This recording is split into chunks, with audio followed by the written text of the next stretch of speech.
Bonsoir, bienvenue au Centre de l'Universalité à la conférence de Daniel Kem du 2 novembre intitulée L'état de choc. Bonsoir Daniel. Bonsoir Michel. L'état de choc, qu'est-ce qu'on pourrait dire à proprement parler ce que ça veut dire? Puis est-ce que le choc comme tel, ce serait un manque de connaissance des gens vu qu'ils réagissent au point de vue émotif, psychologique et parfois d'autres façons, qu'est-ce que ça voudrait dire que ces gens-là réagissent ainsi face à un choc? Bon, premièrement, les états de choc, disons qu'il y a plusieurs niveaux de choc. Il y a, pour un individu, pour la masse, pour les individus, chacun vont vivre des chocs différents, chocs qui vont être plus ou moins importants, dépendant de l'importance justement qu'ils vont attacher à l'anti-choc. C'est-à-dire, si tu vis un choc, toi, c'est parce qu'il se passe quelque chose dans ta vie que tu ne voulais pas, quelque chose qui était imprévu, quelque chose qui était interdit. Bon, maintenant, dépendant de l'importance que toi, tu vas attacher de par ta psychologie à la réalisation d'une chose, justement, qui n'est pas réalisée, donc tu vas vivre un choc, ça va déterminer l'étendue ou encore la gravité, l'énergie que ce choc-là va pouvoir opérer sur toi. Maintenant, les états de choc de la population sont en réalité qu'un seul choc. Bon, les individus vont penser vivre différents états de choc. Ils ne vivent qu'un seul choc. Choc qu'ils vont répéter et répéter continuellement parce qu'ils ne comprennent pas, premièrement, ce qu'est un choc. Ils ne comprennent pas non plus la cause fondamentale de leur état de choc. Ils ne comprennent pas du tout non plus les interrelations qu'il va y avoir entre la population, donc entre la masse, entre l'extérieur et leur intérieur psychologique. Ça, c'est un choc. Mais c'est même pas là encore les états de choc, en tout moins ceux qui m'intéressent justement. Vois-tu, les états de choc, c'est quoi? Premièrement, le choc même. On regarde, on a un choc du futur. Ça, c'est un état de choc. Bon, le choc du futur, c'est un état qui regarde la masse dans sa totalité et dans son individualité. Mais ça ne regarde pas ce que l'individu va vivre par rapport à lui-même. Alors, l'individu qui n'arrive pas à comprendre l'informatique, malgré que ses enfants l'apprennent à l'école, lui va vivre un peu ce qu'on pourrait appeler le choc du futur. Mais par rapport à lui-même, il ne vit qu'un choc parmi tant d'autres chocs qu'il a vécu depuis qu'il a mis des enfants au monde, depuis que la société se transforme, depuis que lui refuse l'adaptation à la transformation, justement. Mais cet état de choc-là, lui, en voit un, il en voit des millions au courant de sa vie. Ces millions de chocs-là ne sont en fin de compte qu'un seul choc. Et si l'individu arrive à pouvoir cerner le choc, d'où il vient, son origine, sa continuité, son aboutissement, l'individu règle tous les chocs qui vont être reliés, du moins, à l'adaptation négative de sa psychologie sur une réalité. Alors, l'individu essaie continuellement d'expliquer le présent à partir de ses mémoires. Donc, l'individu essaie continuellement, à partir du passé, d'expliquer son présent. Et ça va automatiquement créer un refus, un refoulement, une négation de la réalité, parce que tu veux toujours l'interpréter à partir du passé, donc de tes mémoires, de ton expérience, de ton éducation. Mais encore là, ce n'est pas là l'origine du choc chez l'être humain. Un choc réel qui n'est pas tout à fait un choc du futur dans le sens technologique du terme, c'est ce que les jeunes vivent présentement. Si on regarde la jeunesse de notre masse, ce qu'elle vit, et là encore, c'est une expression du choc sur lequel on va pouvoir revenir. Les jeunes aujourd'hui, qu'est-ce qu'ils ont? Ils ont suffisamment d'intelligence mentale, donc non soumise à leur affinité psychologique, donc à leur émotivité astrale. Ils ont suffisamment d'intelligence pour ne plus souffrir ou pour moins souffrir de l'extérieur. Évidemment, certains jeunes vont souffrir énormément de l'extérieur, comme on ne l'a jamais souffert nous, parce que justement, ils se rendent compte de la futilité de l'extérieur. Alors, ce qui fait que si tu donnes un jouet à un jeune, là je te parle des adolescents, tu leur donnes quelque chose, ils sont contents. 2 semaines après, ou 2 heures après, ou immédiatement après, ils n'en veulent plus. Ou encore, ils sont contents, mais s'ils le brisent, ben, c'est pas grave. Alors, ce qui fait que les adultes vont rechercher à enseigner à l'adolescence le respect. respect des traditions, respect des fondements sociétaires, respect même de la matérialité de notre société. Respecter le char que je te prête. Mais toi, tu vas rouler comme un fou avec. Tu vas faire sauter le moteur. Tu vas avoir un accident avec, mais c'est pas grave. C'est jamais grave parce que, premièrement, c'est pas de ta faute. Hein? Ça, c'est, disons, l'intelligence de notre jeunesse, de notre société. Tu veux les faire travailler, ben ça leur tente pas. Et puis, en plus, à quoi bon? Alors, ils sont rendus dans un état extrême d'évolution où les événements extérieurs n'ont presque plus, je dis bien presque plus, ils en ont encore, mais presque plus d'influence sur leur état d'expression dans la réalité. Par contre, ils n'ont pas suffisamment d'intelligence pour pouvoir voir l'intelligence de la continuité des choses qu'on leur donne. Je m'explique un peu plus clairement. Tu bâtis un village que tu vas donner à des jeunes. Tu bâtis un village avec des maisons extraordinaires, avec une technologie qui va permettre à ces jeunes-là de ne plus être dépendants des besoins matériels humains. Donc, ils vont être capables de pouvoir pousser leurs expériences dans leur psychologie astrale, dans leur contexte mental, dans leur vécu physique ou énergétique vital, à un summum. Mais ces jeunes-là ne le feront pas. Pourquoi? Parce qu'ils vont bien voir qu'ils sont bien dans le village que tu leur donnes. Tu leur donnes ça. Ils comprennent toute la technologie du village. Ils comprennent toute l'utilité. Ils comprennent l'intelligence du village. Par contre, ils n'auront pas suffisamment d'énergie intentionnelle à exprimer, donc d'énergie créatrice. Ils n'auront pas suffisamment d'intelligence pour voir à ce que ce cadre-là se poursuive dans le temps. Tout simplement parce qu'ils ne l'ont pas créé eux-mêmes? Même pas. Ils ne le créeront pas, ils n'en sont pas capables. Ils ne sont capables que de ne pas souffrir si le cadre ne leur est pas donné ou si le cadre est détruit. Alors ce village, tu as un cadre extraordinaire, c'est merveilleux. Il y a une maison qui commence à couler, il y a une fuite d'eau, ils ne seront pas capables d'envisager une réparation intelligente à long terme. Ils vont envisager des réparations palliatives à court terme. Alors, une maison brûle, ben, c'est pas grave, on va vivre en communauté dans une autre maison, vu qu'il y a plusieurs maisons. Ça, ils vont s'en accommoder parce qu'ils ne souffriront pas de la transformation du cadre extérieur, même si elle est involutive. Eux autres vont avoir suffisamment d'intelligence pour intellectualiser l'événement, pour ne pas avoir à en souffrir, ils vont s'adapter. Et on l'a déjà vu, l'adaptation faite par le mental est le pire handicap dans l'évolution de l'homme. L'homme mental doit refuser à tout prix l'adaptation. La psychologie émotive doit s'adapter parce qu'elle ne peut faire autrement que de s'adapter, sinon elle souffre. Hein? Si un événement ne va pas comme ta psychologie émotive le veut, l'événement va quand même être ce qu'il est. Toi, tu vas souffrir ou t'adapter. Là, ça va. Mais ta psychologie mentale, c'est-à-dire ton énergie mentale, lui, ne doit pas s'adapter. Alors, si on t'amène une réalité, bien, entre la réalité et l'expression de la réalité, il n'y a pas une démocratie, il n'y a pas une diplomatie. Il y a la réalité et il y a le mensonge.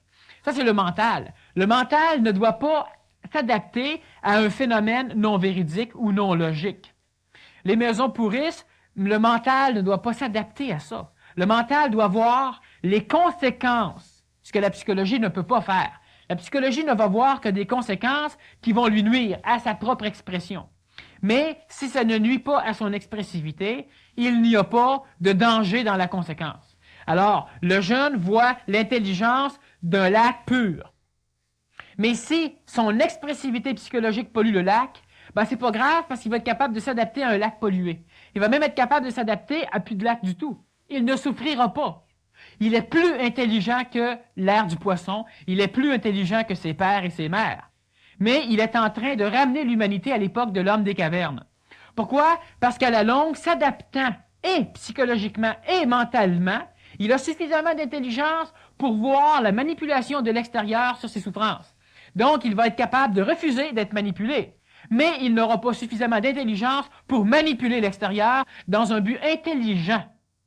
Alors, ce qui va arriver, c'est que ton village s'autodétruit lentement parce que toi, tu es morte. Les constructeurs sont morts, les jeunes vont s'adapter. Ils ne souffriront plus, ce qui est déjà une expression de l'évolution humaine. Et il n'y a plus de souffrance. Mais les enfants de nos enfants, quand ils vont naître dans un cadre dégueulasse, dans un cadre pourri. Pourri, pas dans le sens psychologique, dans le sens matériel. Les autos vont être rouillées. Les jeunes, ben, c'est pas grave, si j'ai plus d'auto, je marche, je fais du pouce.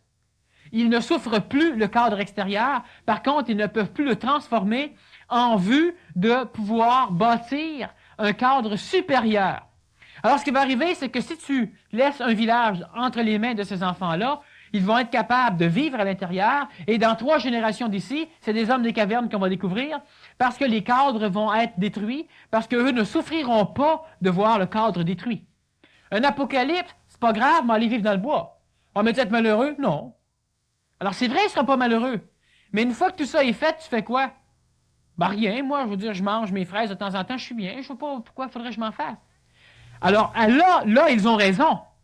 Mais dans 3 ans d'ici, ou dans 3 générations d'ici plutôt, il faut refaire tout le schéma évolutif de la planète.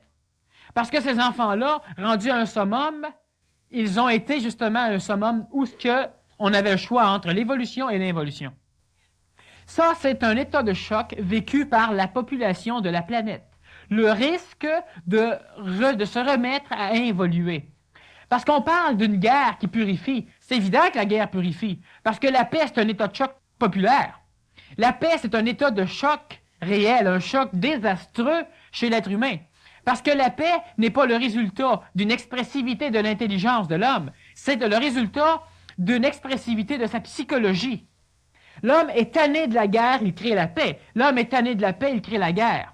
L'homme est tanné de la guerre, il crée la paix. L'homme a peur de perdre sa paix, il prépare la guerre. Et l'homme a suffisamment peur de perdre la paix qu'il va automatiquement détruire ce qui risque d'annihiler sa paix. Donc l'homme, par ce processus, entre en guerre contre un ennemi fictif, un ennemi potentiel, et il exprime lui-même là la désillusion de son état psychologique non intelligent, et l'homme entre en guerre.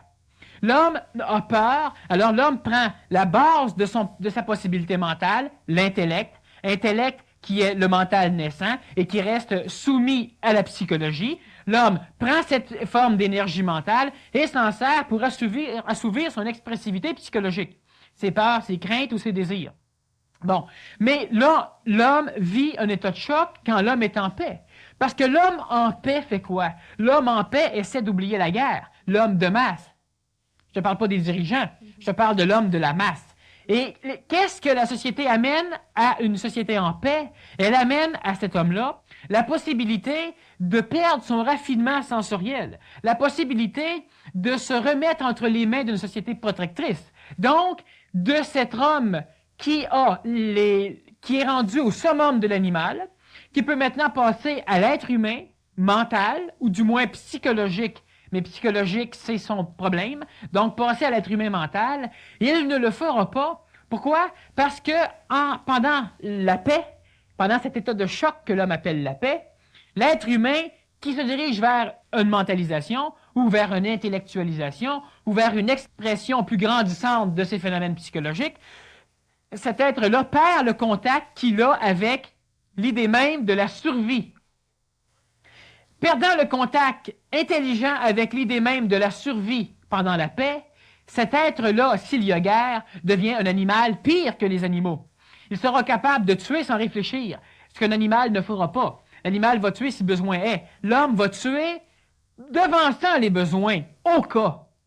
Et l'homme va tuer d'une façon tellement désastreuse qu'il va même tuer sans conséquence. Alors, je vais tuer la vache du coin, je vais la manger, j'ai faim. Mais cette vache-là était enceinte. C'est pas grave. Mais le veau, tu aurais pu repartir une espèce d'élevage. Pour l'instant, j'ai faim. Tu n'auras pas de lait. Pour l'instant, j'ai faim. Tu ne penses même pas tout dessus. Parce que tu étais en paix. Et l'homme en paix qui arrive en guerre est pire que la pire des races des animaux qui vont se battre. Parce que cet homme-là n'est pas préparé à la guerre. Être préparé à la guerre, ça veut dire quoi? Ça veut dire ne pas avoir peur de la guerre. Ça veut dire ne pas avoir peur de perdre la paix. Ça veut dire être en paix. Et être en paix, tu l'es dans un état de guerre ou dans un état de paix. Présentement, est-ce que l'être qui vit dans une société en paix est en paix? Il n'est pas en paix parce qu'il ne sait même pas détecter chez un individu qu'il rencontre un individu belligérant ou d'un individu pacifiste. Il ne peut pas.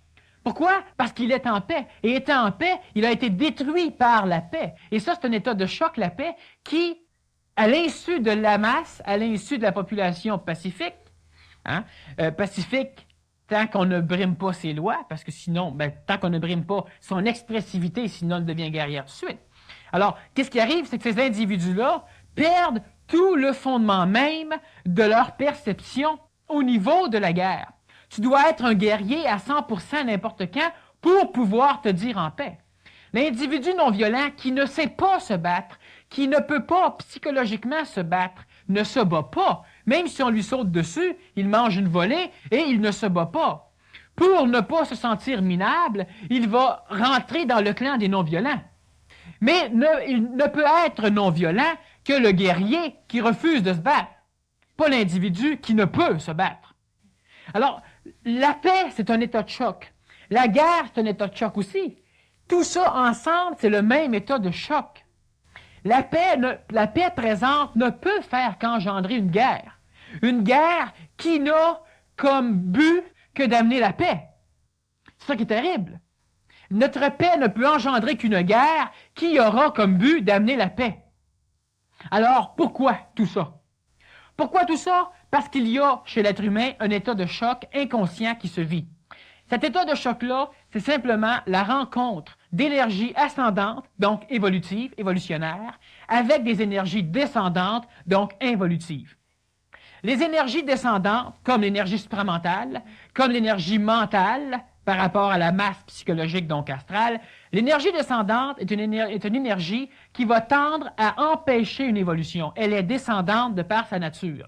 L'énergie ascendante, donc l'énergie évolutionnaire, elle va tendre à pousser l'énergie descendante à revirer de bord et à augmenter. Alors, ce qui arrive présentement, c'est que dans l'individu, on a différentes formes d'énergie qui vont se rencontrer.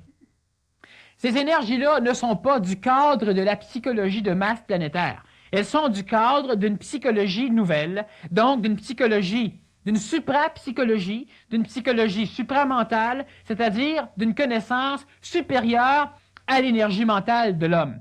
L'énergie mentale de l'homme poussée à son plus haut point, donc identifiée, quand elle sait elle-même qu'elle existe, personnalisée, quand elle peut fonctionner à partir de ses propres structures internes, donc plus dépendantes, donc plus manipulées par la structure de la masse. Cette énergie-là, elle va pouvoir entrer en contact avec une énergie supramentale, donc supérieure au mental, pour amener dans la psychologie astrale de l'homme une psychologie nouvelle, donc pour opérer une psychomutation, une mutation de la psychologie. Cet homme-là, ou cette femme-là, devra donc à l'instant même exprimer une suprapsychologie, une psychologie nouvelle, supérieure à la psychologie conventionnelle. Le problème, c'est que d'exprimer une chose nouvelle dans un vieux cadre amène le vieux cadre à se cristalliser, à se crisper et à briser, ou amène le vieux cadre à vouloir détruire la chose nouvelle, ce qui est normal. Avec les jeunes en ce moment. Exactement. Maintenant, le problème même, l'état de choc vécu par la race humaine occidentale, donc la race humaine possédant une faculté mentale, une race qui est capable de devenir écologique dans le sens profond, dans le sens global et total du terme, voire avoir une écologie psychologique, donc la seule race qui est capable présentement de pouvoir envisager les conséquences de ses actions, c'est une race qui a une capacité mentale, donc logique, non colorée par les émotions, donc une faculté pour pouvoir justement réellement instaurer ou exprimer l'énergie intentionnelle, l'énergie créatrice dans le plan matériel. Je fais quelque chose et je sais toutes les conséquences que ça va amener à long et à court terme. Je le fais parce que c'est intelligent de le faire. Je ne le fais pas parce que ça me plaît. Je ne le fais pas parce que ça me tente. Je ne le fais pas parce que ça me sécurise. Parce que pour me sécuriser, je peux lancer des bombes nucléaires. Pour me sécuriser, je peux me promener avec un grand couteau sur moi. Et si un jour une personne que je catalogue comme étant le moindrement suspect m'accoste, je peux la tuer. Et je deviens un criminel parce que j'ai tué une personne innocente. J'ai connu un individu, moi, qui avait suffisamment peur, il avait emprunté de l'argent, et à un moment donné, la personne qui lui avait prêté le téléphone, il lui dit qu'elle vient pour régler ses comptes. Et c'est dans des domaines, disons, pas tellement légaux. Alors, ce qui va arriver, c'est que notre individu a eu tellement peur qu'il a préparé son 12. Et il s'est assis, puis là, il attendait l'autre. À un moment donné, il a entendu du bruit dehors. Il a tiré à travers la fenêtre. Et présentement, il est en cours pour meurtre, le meurtre d'une personne qui faisait du jogging, qui passait sur le trottoir. Alors, ce qui arrive, vois-tu, c'est que tu exprimes ta psychologie à partir de désirs, de crainte, de peur pour assouvir une sécurité ou encore un besoin. tout de toute façon revient à la sécurité pour pouvoir brimer la peur fondamentale chez l'homme. Peur que ce que tu désires n'arrive pas et ce que tu ne veux pas arrive. Tu as des désirs, tu as peur. Bon. Alors cette peur-là, tu l'exprimes. Et si on veut continuer à exprimer notre phénomène intelligent, notre intellect, soumis à notre psychologie, on ne peut pas faire autrement que d'aller vers un chaos. Mais ce chaos-là n'est pas le choc. Le choc, c'est quoi le choc? Le choc de la psychologie ou même le choc de l'évolution de l'homme, c'est simplement que la nouvelle énergie qui descend chez l'homme, quel que soit l'homme, un homme psychologique reçoit l'énergie d'une intelligence intellectuelle. Si on regarde par exemple les Pitjantjara ou n'importe quel genre de personnalités qui sont encore, disons, animales, des individus qui sont tribales, qui vivent dans des régions non colonisées, non civilisées, au contact de notre civilisation, ils ont le choc du futur. Mais ce choc du futur-là, ce n'est pas parce que c'est le futur, c'est le présent.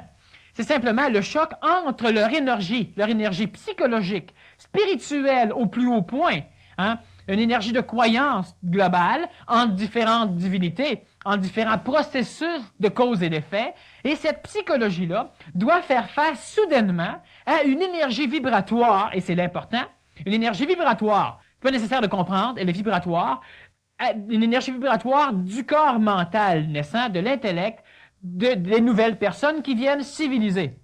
Ce n'est pas parce qu'un hélicoptère atterrit dans ma cour et que j'en ai jamais vu que c'est ça qui va me bouleverser. C'est le contact, pas avec le Dieu mécanique, avec la vibration donnée par les dieux vivants humains.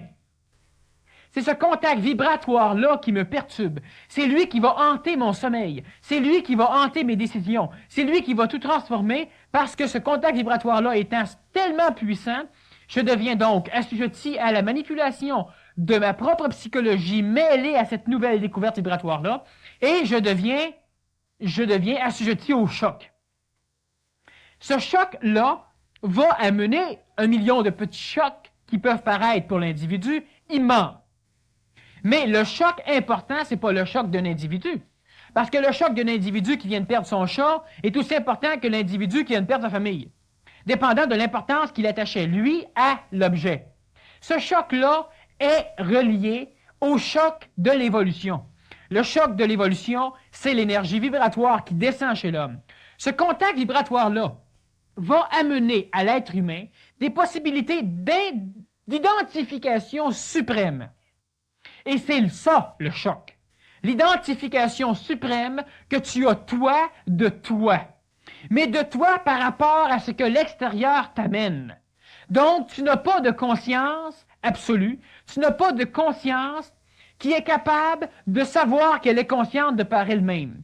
Une conscience qui est capable de connaître la réalité et de s'exprimer dans une réalité intemporelle. Tu as présentement une conscience de toi à partir de ce que l'extérieur t'amène. Extérieur, qu'il soit visuel, donc qu'il soit sensitif, qu'il soit vibratoire, psychologique ou intellectuel ou mental.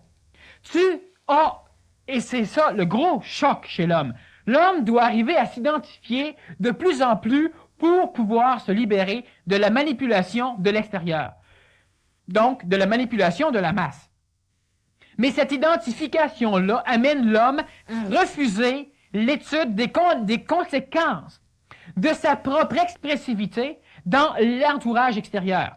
Alors, ce qui fait qu'on bâtit des êtres d'involution au lieu de bâtir des êtres d'évolution. Qu'est-ce que c'est quel est le dicton populaire chez nos jeunes? C'est pas de ma faute, hein? Et puis ça me tente pas. Bon. Alors, si j'ai brisé quelque chose, j'ai eu un accident avec ton char, j'ai brisé ton fusil, j'ai créé une chicane, j'ai fait n'importe quoi, c'est pas de ma faute. Tu me comprends pas. Je te demande de me prêter ton auto, de me donner 10 piastres, mettre de l'essence dedans, de me donner 20 piastres, puis de me laisser en paix. C'est tout. On va bien s'entendre. Il n'y a rien là. Je m'envoque le char, j'arrive, j'ai un accident. Mais, abroille parce que sa porte est poquée. Faut-tu être niaiseux? Un matérialiste au bout. Bon, puis arrête de crier. Quand je veux ton char, tu me le prêtes. Quand je veux de la bouffe, tu me le donnes. Puis tu fermes ta grande boîte, puis on va bien s'entendre. Christy, il n'y a rien de compliqué là. Bon, si je veux fumer, je fume. Ça, c'est un choc. Oui, pour le parent, pas pour le jeune. Mais le jeune, il va le vivre, son choc. Mais c'est pas de sa faute. Tu lui demandes de faire certains travaux, ils sont mal faits, il n'a pas eu le temps. Mais c'est pas de sa faute. Bon, puis si tu veux pas comprendre ça, ben qu'est-ce que je te dis de plus? C'est pas de sa faute. Puis le problème, c'est que c'est vrai que c'est pas de sa faute. Parce que lui est rendu à un mental suffisamment puissant pour ne pas être assujetti à la culpabilité, donc à la manipulation éducative que tu peux opérer chez lui. Mais il y a un mental insuffisamment intelligent pour pouvoir se libérer de la culpabilisation de l'astral. Et ça, il faut bien voir là l'utilité salvatrice de l'astral, de la psychologie émotive. Parce que si moi, je me fous que tu meurs, alors je me fous que tu meurs. Je ne souffre pas. C'est vrai, et c'est intelligemment intelligent si tu meurs d'un accident de char ou si tu meurs de ta belle mort. Mais pas si tu meurs pour la simple raison que ton collier, je le trouvais beau, je voulais l'avoir, c'était pas me le donner, je te tue, je prends le collier. C'est pas grave que tu sois morte. Mais ce qui est amusant, c'est que c'est la même énergie intelligente du mental qui va opérer ces deux situations-là. Et il n'y a aucun individu qui est capable présentement, dans cette énergie intelligente, de savoir s'il ne te tuera pas à un moment donné. Parce que présentement, il ne fait qu'exprimer le fait que c'est pas grave, le fait que tu comprends pas, puis lui n'est pas soumis à ça. Mais cet individu-là, il est correct présentement. C'est un jeune qui est pacifique. Mais c'est un jeune qui va tuer n'importe quand pareil. Mais présentement, il ne le sait pas. Parce que son mental est encore assujetti à une moralité. Il n'est pas suffisamment individualisé pour être libéré de la manipulation morale de la planète, de la masse. Mais il tend à s'individualiser. Et une fois individualisé, cet enfant du Verseau-là n'est pas un surhomme, c'est un sur-ennemi. C'est un sur-danger. Pourquoi? Parce qu'il est dans une phase où l'énergie qui descend va permettre, et c'est là le choc, permettre l'identification nécessaire, mais périlleuse, de la psychologie égoïque, donc de l'astral égoïque, et de cette énergie mentale qui commence à se diriger vers la personnalisation. Ces individus-là, et ça va être l'état de la masse,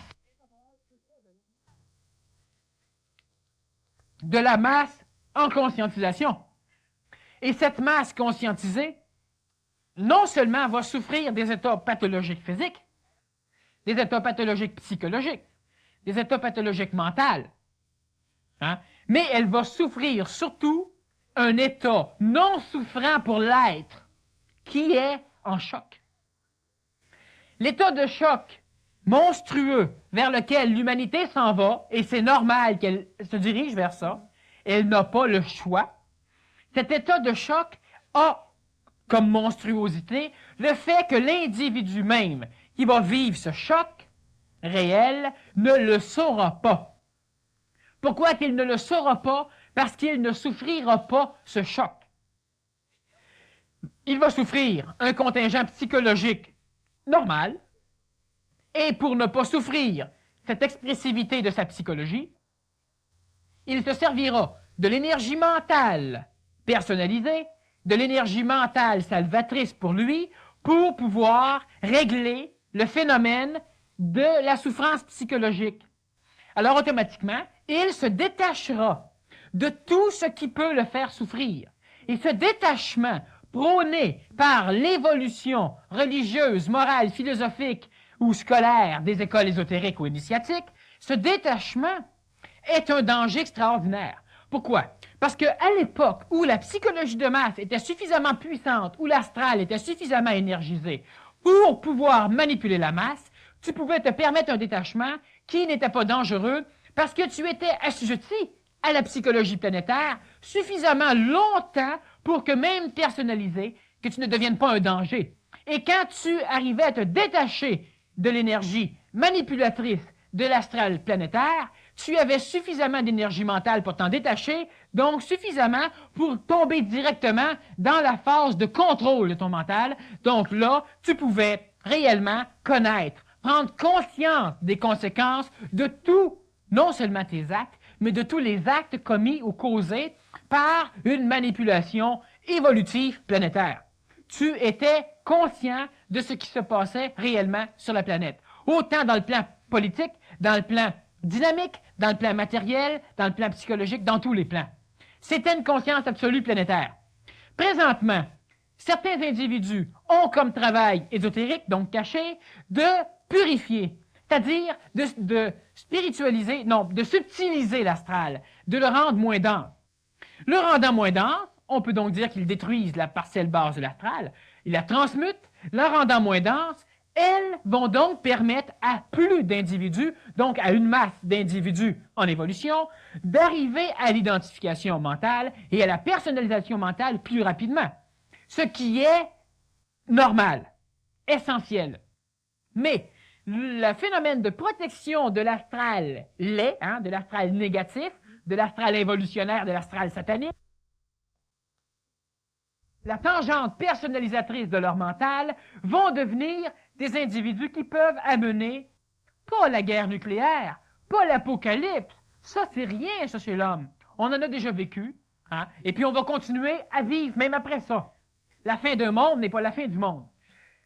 Le problème, ce n'est pas ces phénomènes-là qui sont des expressivités de notre contingent psychologique, émotif. Ça, c'est pas le choc. C'est pas un choc. Depuis des milliers d'années qu'on se bat, pas un choc. Bon, le choc, c'est de plus se battre. Mais pas de faire une paix parce qu'on est tanné de la guerre et de refaire une guerre pour assurer la paix. Ça, on le fait depuis tout le temps. Non, le problème, c'est que ces individus-là vont pouvoir subir le détachement. Et ce détachement-là, détaché de quoi? Détaché de toute la manipulation extérieure. Mais cette manipulation-là, pendant cette phase de choc qui est présentement vécue sur la planète occidentale, plus particulier, donc industrialisée, qui a une possibilité mentale plus avancée, donc la 6e et 7e sous-race de la race mère blanche, ces individus-là, n'étant plus retenus par l'énergie de l'astral limitatif, vont se détacher. Donc, ils vont pouvoir être autonomes, ce qui se doit. Mais autonomes sans suffisamment d'énergie mentale, donc sans suffisamment de mental ajusté, pour pouvoir être détachés de l'expressivité souffrante de la psychologie, mais rester reliés au phénomène intelligent de l'évolution planétaire. Et si tu veux servir l'humanité, c'est une moralité psychologique, c'est une spiritualité. C'est pas quelque chose d'intelligent. Parce que tu mets tes énergies au service de n'importe quoi sans te dynamiser toi-même. Mais ça a comme phénomène d'amener l'altruiste sur la planète Terre. Donc, ça vient contrebalancer les énergies psychologiques, disons, involutionnaires avec les énergies évolutionnaires. C'est-à-dire, ça va même créer l'énergie évolutionnaire. Mais quand tu arrives au détachement de ces phénomènes-là, parce que ça ne te touche plus, c'est-à-dire que tout l'extérieur ne laisse plus de traces dans ta psychologie. Alors, l'humanité meurt, ça ne te touche pas. Tu perds un bras, tu es suffisamment dynamisé mentalement pour... Bon, il n'y a aucun problème, j'ai plus de bras. J'ai pas le choix. Je ne braillerai pas, j'ai plus de bras. Alors, je m'arrange pour pouvoir vivre efficacement dans l'état où je suis. Ça, c'est l'intelligence mentale de cette nouvelle jeunesse-là, de cette nouvelle ère humaine-là. Mais le danger, c'est qu'étant détachés, ils n'ont pas l'idée de l'évolution de la planète. Ils n'ont d'idée que eux-mêmes. Mais eux-mêmes sans relation avec l'extérieur. Et la relation avec l'extérieur ayant été synonyme de souffrance psychologique pendant des milliers d'années de l'évolution de la race humaine, ils vont la couper. Ils vont avoir une relation que si elle va avec l'expressivité mentale de leur affinité psychologique. Parce que ce n'est pas parce que tu as une personnalisation mentale que tu n'es plus coloré par la personnalisation de ton astral. Parce qu'il ne faut pas oublier que ta psychologie, arrivant à l'étape du contrôle, où elle peut se contrôler elle-même, n'a que plus d'énergie pour assujettir ton mental. Et quand ton mental arrive à la personnalisation, il va obliger ta psychologie à se personnaliser. Donc, elle ne peut suivre la mode psychologique extérieure. Donc, elle ne peut être assujettie à la masse planétaire, à la manipulation. Mais elle va aussi amener ta psychologie astrale au contrôle. Contrôle d'elle-même, mais regain d'énergie pour pouvoir colorer ton mental. Alors toi, tu arrives à te personnaliser.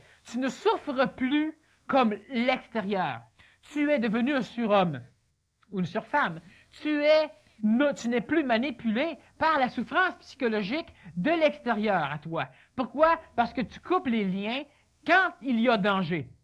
Mais tu coupes ce lien-là quand il y a danger, pas pour ton mental, parce qu'il n'y a pas de danger pour ton mental. Tu vas couper le lien quand il y a un danger pour ta psychologie contrôlante sur ton mental personnalisé. Alors, tu as suffisamment d'énergie mentale pour ne plus souffrir. Ça ne te touche pas. Tu sais, je travaille quelque part, le patron n'est pas content, il y a rien qu'à me mettre à la porte. Et le patron va te mettre à la porte, tu ne peux pas être content. Pourquoi? Parce que tu fais un certain travail, puis à un moment donné, ben, tu t'assois, puis tu prends un break. 20 breaks dans la journée, mais c'est pas grave. Parce que présentement, ben, ça me tente pas. Bon, alors si je te mets à la porte, ben, c'est pas grave. J'irai sur le chômage, s'il le faut, sur le bien-être, puis après. Qu'est-ce que tu veux que je te dise? Bon, qu'est-ce que tu veux que je te dise? C'est tout. Pourquoi? Parce que tu n'es plus en relation avec l'énergie évolutive ou évolutionnaire sur la planète. Tu coupes les relations parce que tu es toujours, mais tu ne le sais plus, assujetti à ton expressivité émotive. C'est ça qui voudrait dire qu'il serait dans une certaine conscience, mais sans avoir conscience exactement de tout ce qui se passe. Ce n'est pas une conscience absolue. C'est une absolue inconscience de leur conscience. Ils sont dans un état de conscience de la manipulation de la psychologie par rapport seulement à l'expression de la souffrance. Seulement. À rien d'autre. Mais ils ne le savent pas. Pourquoi? Parce que l'énergie qui descend se doit de donner suffisamment, de dynamiser, d'énergiser suffisamment les corps inférieurs, donc le corps physique, le corps vital, le corps psychologique et le corps mental naissant l'intellect, suffisamment pour les dégager de la manipulation de l'astral. Et le choc, c'est ça, le choc.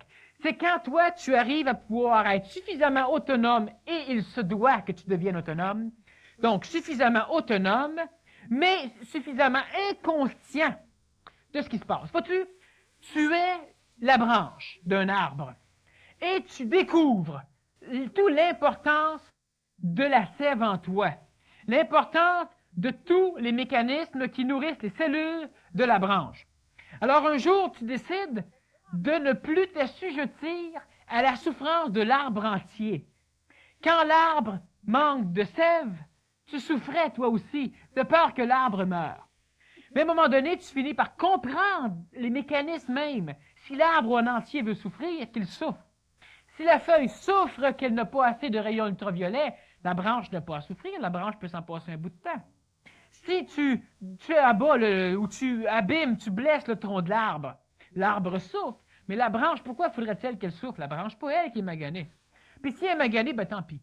Alors la branche arrive avec suffisamment d'énergie pour être indépendante de l'expressivité de la souffrance, donc indépendante de la manipulation de l'arbre. Mais cette branche-là, qui est l'homme, s'identifie à lui, et il se doit de s'identifier à lui pour arriver à une conscience. Conscience absolue, conscience qui va s'exprimer dans la réalité. Donc, non pas dans le phénomène mémoriel, avec des désirs dans un continuum futur, dans le temps. Bon. Alors, ce qui va arriver, c'est que cette branche-là, qui est l'homme présentement, ne sait pas et ne peut pas savoir. Je le dis présentement, c'est perçu intellectuellement, mais présentement, ça ne peut pas être vécu par l'individu. L'individu n'est pas un arbre, l'individu, l'homme, n'est qu'une branche.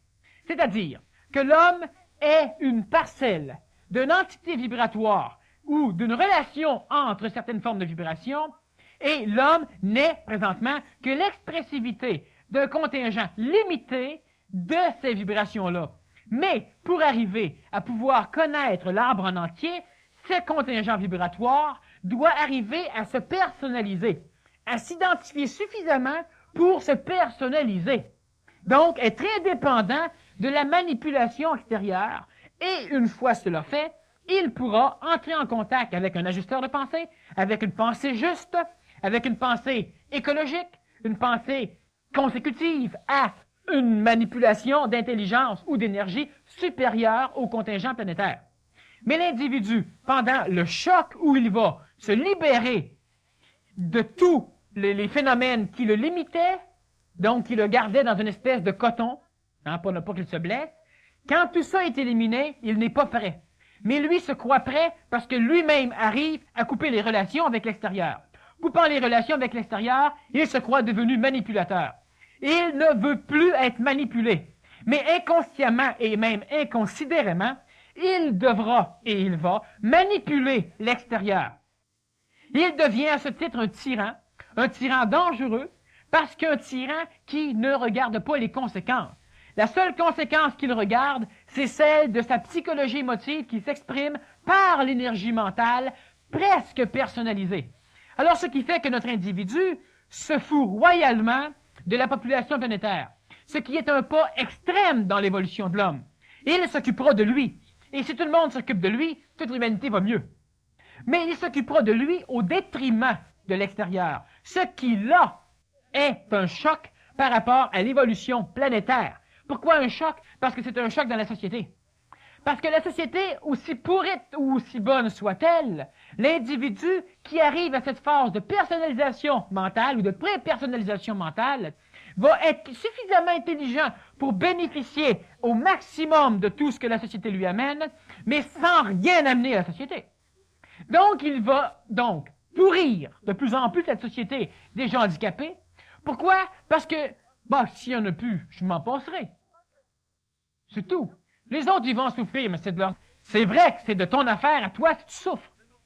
Mais à un moment donné, toi, au niveau de l'évolution planétaire, quand cette société-là vivra comme toi, et qu'elle disparaîtra, et que ton auto n'aura plus d'essence, puis qu'il n'y aura plus de pompe à essence, parce que les autres, ils ont décidé que ça le tentait pas de travailler, c'était pas de leur faute, fallait bien qu'ils s'amusent un peu, ou fallait bien que, demain, c'est tout. Pousse-moi pas, ça sert à rien que tu me pousses. Bon, à un moment donné, cette société-là n'aura plus rien. Mais ça ne sera pas grave. On va tous s'en contenter. On va être suffisamment non manipulé par l'expressivité de la souffrance astrale qu'on va s'en contenter. Et puis on marchera. Mais dans 5 ou 6 générations, quand on va essayer de redécouvrir comment allumer du feu, parce que présentement, c'est pas grave que tu n'aies pas de feu, parce que le bien-être te fournit, ou parce que tu as toujours quelqu'un pour t'aider, ou on va se mettre une petite gang, qu'on va se réunir, puis on va réussir à suffire à peine à se chauffer. Mais ça s'étend, ce phénomène-là. Et c'est normal que ça s'étend. Pas chez les adultes encore, parce que ces adultes-là n'ont pas l'assujettissement mental de l'énergie supramentale. Par contre, ça s'étend chez la jeunesse. Et la jeunesse pousse, comme les vagues de la mer se succèdent, les jeunes succèdent aux vieux. Et ces jeunes-là ne sont presque plus assujettis, et ils vont l'être de moins en moins, à la culpabilisation de l'écosystème. Donc, à la culpabilisation, c'est-à-dire qu'ils vont se sentir, ils vont croire qu'ils n'ont plus besoin de répondre de ton état psychologique.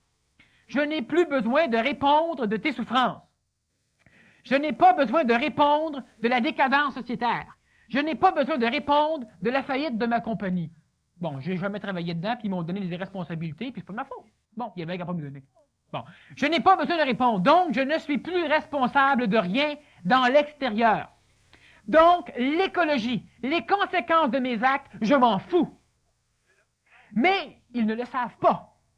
Et ça, c'est l'apanage évolutif de n'importe quel individu en conscientisation. Il va finir par laisser s'occuper de ses enfants. Il va croire qu'il n'a plus à répondre. Mais vois-tu, c'est que tu ne dois plus te culpabiliser parce que l'autre ne comprend pas. Tu ne dois plus te culpabiliser parce que l'autre souffre. Mais tu dois être responsable, pas responsable dans le sens moral ou religieux du terme. Responsable dans le sens que tu es capable de comprendre les détours, de comprendre les phénomènes, et tu es capable de répondre. C'est-à-dire que tu es capable de pallier, de prendre, disons, en main un phénomène qui ne peut être pris en main par les individus qui le vivent. C'était ça la différence entre l'émotivité et la sensibilité, en fin de compte, d'être sensible aux problèmes d'un autre sans...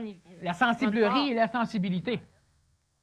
Être écologique d'une façon intelligente, cela veut dire ne pas polluer un lac parce que si je veux me baigner dedans, j'aimerais pas ça. Ça, c'est l'écologie non fonctionnelle, absurde, inintelligente de notre société psychologique.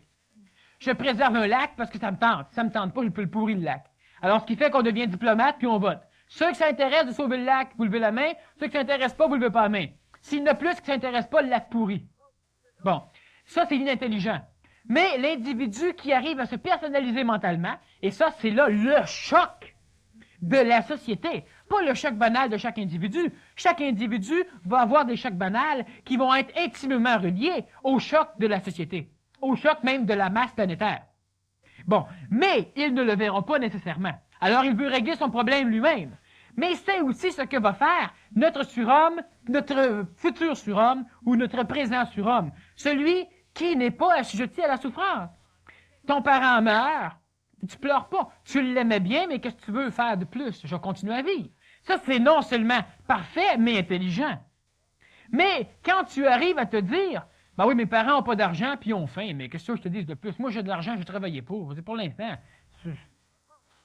Ça ne te touche plus. Il ne faut pas que ça te touche. Mais il faut que tu sois quand même capable de voir le phénomène de l'écologie. L'écologie veut dire de préserver un cadre dans lequel, toi, dans 15 ans d'ici, tu vas pouvoir continuer à t'améliorer, pas à végéter. Mais les individus qui, présentement, ont une personnalisation mentale sont suffisamment puissants pour pouvoir végéter sans perdre d'énergie. Mais ils n'en gagneront pas, mais ils vont pouvoir se contenter de ça. Et c'est là le danger.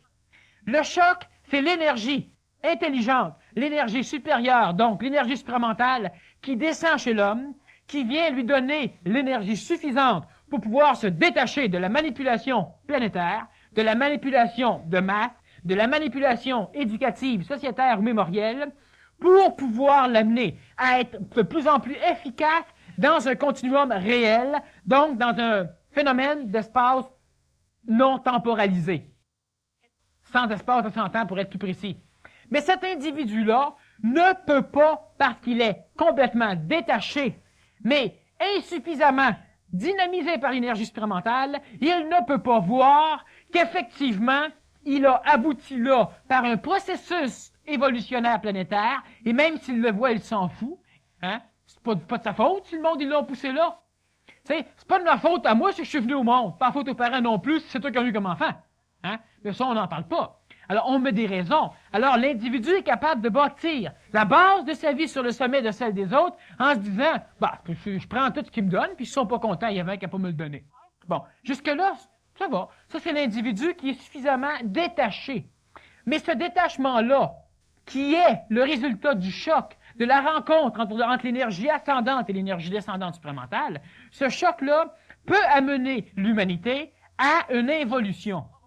Cette involution-là sera interdite et elle sera empêchée par des intelligences qui travaillent présentement d'une façon incarnée sur la planète, mais elle sera empêchée au détriment de ces individus-là qui présentement sont des bases potentielles absolument essentielles à l'aboutissement, disons, de l'instauration, de l'expression matérielle d'une énergie intelligente supérieure.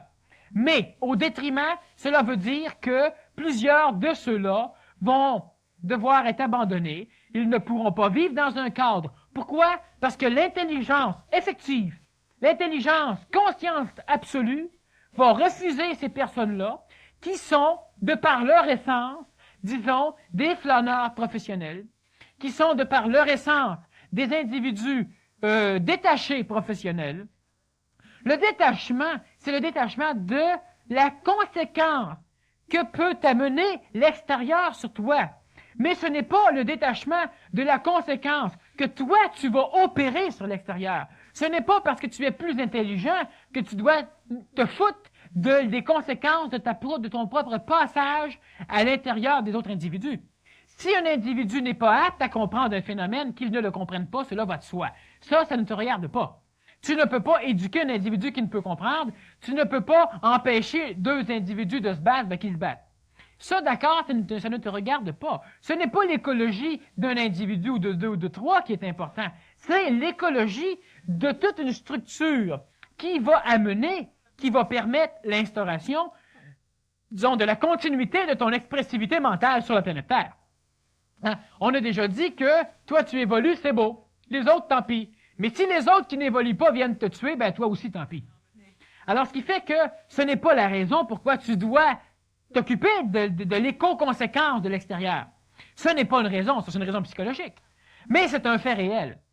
Alors, si tu veux, par exemple, toi-même continuer à cheminer, continuer à te développer. Il ne faut pas que tu arrives, à un moment donné, à un état de stagnation, un état de complaisance mentale, où tu es détaché de la relation souffrante entre l'extérieur et toi. Ça, faut que tu en arrives là. Il faut que tu en arrives là. Il faut que tu arrives à ne plus croire, à ne plus avoir la foi. Il faut que tu arrives à savoir ce que tu sais et à savoir ce que tu ne sais pas. Bon, de là, ça va. Tu te détaches donc de l'impression que peut avoir sur toi les événements extérieurs, donc de l'expressivité que tu peux en émettre, c'est-à-dire la souffrance et la jouissance. Mais si tu as un mental suffisamment puissant, tu vas être capable d'admettre le plaisir et de refuser la souffrance. C'est-à-dire qu'une chose qui ne cadre pas avec ton expressivité de plaisir, elle ne laissera pas de traces dans ta psychologie. Jusque-là, c'est parfait, c'est essentiel. Mais le problème, et c'est là le choc, et je le répète parce que c'est extraordinairement important que ce soit compris, parce que les individus vont avoir à passer par là. Et il serait temps que s'ils passent par là, qu'ils puissent en prendre conscience. Ce qui sera extrêmement compliqué.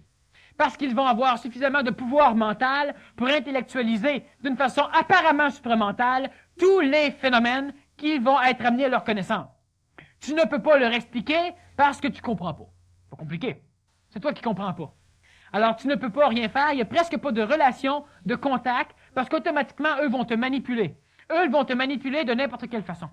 En se disant que si tu souffres, ça te regarde. Si tu comprends pas, ça te regarde. Mais ils ne feront rien pour que tu comprennes. Ils ne feront que exprimer un phénomène apparemment mental, qui est mental, mais qui... Et ça, c'est un choc terrible, un choc désastreux chez l'être humain. Et ce choc-là, on est en train de le vivre présentement. On le vit depuis peut-être 10 ans. On le vit de plus en plus parce que la psychologie astrale, le phénomène énergétique astral, protecteur, qui empêchait, mais qui protégeait en même temps, est en train d'être détruit par les énergies intelligentes qui œuvrent à cet effet, et il y en a plusieurs, et par l'augmentation de la compréhension de l'homme. Plus le corps mental de l'homme, plus l'intellect de l'homme devient adulte, plus l'homme comprend et plus l'homme s'assujettit à comprendre. Est-ce qu'il y a des hommes, Daniel, qui en ce moment ont conscience de l'énergie supramentale qui descend sans en avoir un état de choc comme tel? Ils sont très rares. Et ça se compte sur les doigts de la main. La majorité de ceux-là ont conscience de l'énergie supramentale qui descend.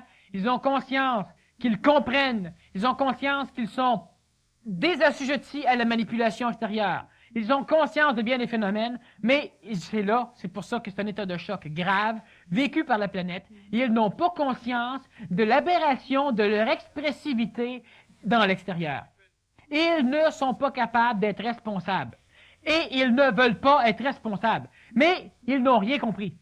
Tu ne dois pas être responsable de l'état psychologique d'un autre, mais tu dois être responsable du passage de ta propre énergie dans le cadre énergique planétaire. Ça commence où? Ça commence simplement que si tu as à travailler, tu dois travailler de façon à pouvoir arriver, à pouvoir être responsable. C'est-à-dire que ton mental va être capable de s'exprimer d'une façon efficace. Efficace, ça ne veut pas dire de pouvoir te servir de tout ce que les autres ont, de ce que la société te donne et sans payer pour. Moi, je suis intelligent, moi. Moi, je vais voir Michael Jackson, puis moi, je travaille pas. Alors, moi, je suis intelligent. Puis moi, je fais des manifestations dans la rue pour qu'on m'en donne plus. Puis c'est tout. Moi, je suis brillant, moi, je suis wise, moi. Moi, je travaille pour le gouvernement fédéral. Je suis bien-être social. Bon. Moi, je suis intelligent en crime. Les autres, puis non, je suis chômage. Je travaille 3 mois par année. Le reste de l'année, je prends des vacances. Le monde devrait tout faire ça. C'est qui va payer? C'est les travailleurs. Mais si tout le monde fait ça, bon, il y a tout là en masse de caves. Ils vont continuer à travailler. Bon, ça, c'est ton intelligence. Tu te crois intelligent parce que tu te sers des autres. Mais ce n'est pas l'intelligence. Ça, c'est simplement une intelligence suffisamment raffinée pour pouvoir, restant au service de ta psychologie, amener une expression ou un semblant d'expressivité d'intelligence. Mais tu travailles, et puis c'est jamais de ta faute. C'est jamais grave, c'est jamais important, puis c'est tout. Bon, à un moment donné, tout ce que tu fais présentement, tu manipules et tu te sers. Mais ce service-là que tu demandes aux autres, quand les autres, puis il y en a à un moment donné qui vont réussir à traverser ce choc-là, à brimer, à passer par-dessus cette rencontre d'énergie personnalisante supramentale avec l'énergie de masse psychologique astrale. Ceux qui vont traverser ça, ben ils vont te voir. Ils vont essayer de te parler, ils ne pourront pas te parler. Ils vont t'éloigner. Pourquoi? Parce que tu es un frein. Puis un frein beaucoup plus freinant que toute la masse qui ne comprenne rien. Parce que premièrement, tu refuses, tu ne peux plus être manipulé. Tu ne dois plus être manipulé, c'est un fait, à la condition que tu sois suffisamment intelligent pour te manipuler tout seul. Mais tout seul, d'une façon intelligente. Pas de façon à être toujours dépendant de l'extérieur, mais à ne plus souffrir de l'extérieur. Et c'est ça que les personnes conscientisées, et bien un mot du paquet, puis qui viennent pas tout ici, ne voient pas. Alors moi, je suis rendu conscientisé, je ne souffre plus, je patati patata. Et tu restes totalement assujetti à l'extérieur, parce que tu n'es pas capable de transformer l'extérieur. Je souffre plus, j'ai plus de pain, je mange des galettes. C'est tout, je suis supramental. Je suis conscientisé. Je suis psychomuté. Je suis psychopété, oui. C'est bon. Alors, tu ne souffres plus. Mais si je te donne plus de pain, c'est pas grave. Non, mais je te manipule en crime. Puis c'est pas un individu qui ne sait plus qu'il est manipulé parce qu'il a découvert la manipulation et donc qui n'en souffre plus. Parce que ne plus souffrir, pour ça, il faut que tu connaisses les mécanismes de la souffrance. Il faut que tu comprennes la manipulation. Mais est-ce que tu es pour autant soumis à la manipulation? Mais absolument pas. Tu es encore plus manipulé et tu deviens un instrument des forces noires, des forces involutives, pour pouvoir empêcher l'évolution de la grande partie de la masse. Ces presque élus-là vont être ceux qui vont empêcher le reste des élus, donc de ceux qui pourraient comprendre, de comprendre. Ça va être, disons, prenons des termes religieux, les anges qui vont amener l'humanité à retourner en arrière. On prend des termes spirituels, bon, pour communiquer, parce que disons que le français est limité, hein? Bon. Alors, ce qui arrive là-dessus, c'est que ces personnes-là sont soumis, assujettis à la souffrance de l'extérieur, mais ils sont totalement et encore plus manipulés par l'extérieur. Parce que toi, tu souffrais, et c'est cette souffrance-là qui te bottait le derrière, qui te forçait à vouloir transformer ton cadre. Mais présentement, ces jeunes-là ne veulent pas transformer le cadre. Ah, j'ai rien contre de vivre un air du Verseau extraordinaire, où ce que tout va être bien. Moi, je suis entièrement d'accord. Fournissez-moi-le, puis moi vivre dedans. Je suis absolument d'accord. Des nouvelles maisons, c'est au bout, construisez-les, puis moi les voir. Mais les construire, demain, c'est aujourd'hui, je ne fais pas. Pour ça. Puis ils sont mentales. Puis si tu veux les réprimander, ça ne sert à rien. Tu les touches pas. Tu veux leur donner une intelligence ou leur donner une raison? Oui, je suis absolument d'accord. Fais-le. Présentement, moi. Bon, ça, c'est le choc. C'est un choc réellement désastreux et terrible. Parce que ces individus-là peuvent être ceux qui vont, justement, empêcher le pas plus rapide de l'évolution. D'ailleurs, c'est ce qui va arriver. Mais moins il va en avoir, mieux ça va être. Mais c'est évident qu'il va en avoir. La grande majorité de ces individus-là, tu vas les retrouver à l'état errant dans 10 ou 15 ans d'ici. Regarde le nombre d'assistés sociaux jeunes qui sont des enfants doués, surdoués, qui sont des enfants extraordinaires, des enfants que, quand ils étaient jeunes, les éducateurs ont mis énormément d'espoir chez eux. Des enfants qui comprenaient plus vite, des enfants avec qui tu pouvais discuter, puis c'était franc. Des enfants extraordinaires, qui pourrissent présentement sur le bien-être social, et qui n'en souffrent pas, et qui ne peuvent pas en souffrir, parce qu'ils sont suffisamment intelligents pour ne pas en souffrir, mais suffisamment fous pour ne pas s'en rendre compte. Puis ça, c'est un choc désastreux. Et c'est l'état de notre société. Mais un choc pour qui? Pas pour eux, puisqu'ils ne s'en rendent pas compte, comme tu dis. C'est un choc pour la planète, c'est un choc pour eux, mais eux ne le savent pas. Mais si on regarde l'écologie de l'évolution planétaire, c'est un immense choc, c'est un immense danger. Et ça, il faut le voir. Chaque individu qui commence à ne plus souffrir de l'extérieur, il faut qu'il se check en maudit, parce qu'il peut amener l'extérieur à la décadence. Et lui compris, lui ne souffrira pas. Mais lui compris quand même. Il faut qu'il se regarde le visage dans un miroir, puis qu'il découvre qu'il est responsable. Il devra pouvoir répondre des conséquences de son passage.